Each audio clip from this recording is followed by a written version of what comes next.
Right. All right, so here we are, day two of 5 days of predictions, right? So we might not get quite to New Year's, but we're going to get pretty close to it. So 5 days, 26, 27, 28, 29, 30.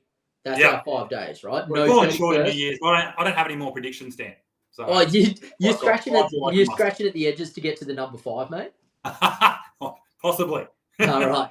Well, this one today is something near and dear to our heart. Obviously, this one's not just about like the property sector, obviously being what we're talking about, but specifically to builders, obviously. So when we're talking about builders, they've had a pretty tough last couple of years, right? There's lots of supply chain constraints. There's lots of personnel constraints. There's lots of challenges that builders have had to go through at the moment. We hopefully it's over, right? But the real question is, what's going to happen to those builders over the next like 12 months, 24 months?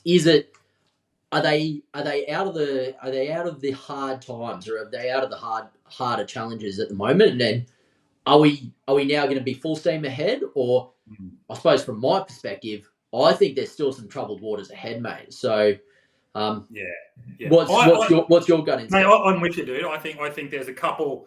Kind of reminds me of a bucket that's leaking out the bottom slowly, but you keep pouring it in.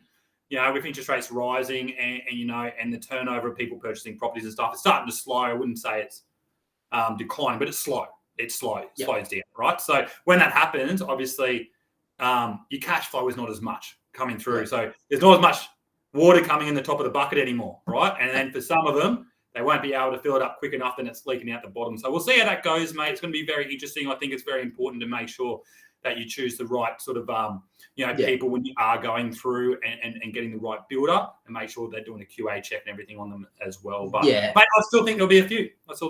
Yeah, absolutely. And so what we're talking about there, right, is as you're doing the progress payments on the build, so you pay for your deposit, you pay for the base, the frame, the enclosed, the fixing, and then the practical completion. At the moment, a lot of these builders that have taken on probably more work than they could handle, they've got a really strong cash flow as they're building these properties, right? So they've got a claim come in.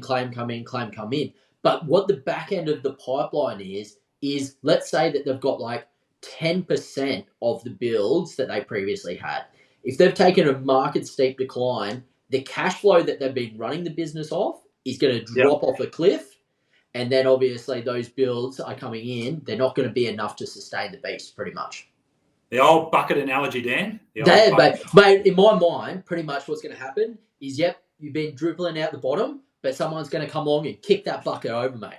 And be like, the bucket's gone. And we're going to see a few more builders go under, I think, over the next 12 months. It'll be really interesting to see how we go, and whether the government reacts in order to sort of sustain the industry as well, or whether they're just going to sort of go ahead and let the dominoes fall, as it might be. Yep. Time will tell, mate. Time will tell. And obviously. We'll be able to see if we've got it right or not. Yeah, absolutely. And I mean, obviously, for those of you who are following along, tomorrow is going to be about, what's going to happen then in the property market? Like, what should we expect to see? We've spoken about specific to builders, but broadly, what are we expecting to see from a sentiment in the property market? So if you haven't done it yet, make sure you like our page, and you can go and adjust your following settings as well to make us a favorite, so that you make sure you get all of these as well. Excellent, mate. Well, I'm looking forward to tomorrow, and let's go from there and crack into it. All right, let's rip in. See ya.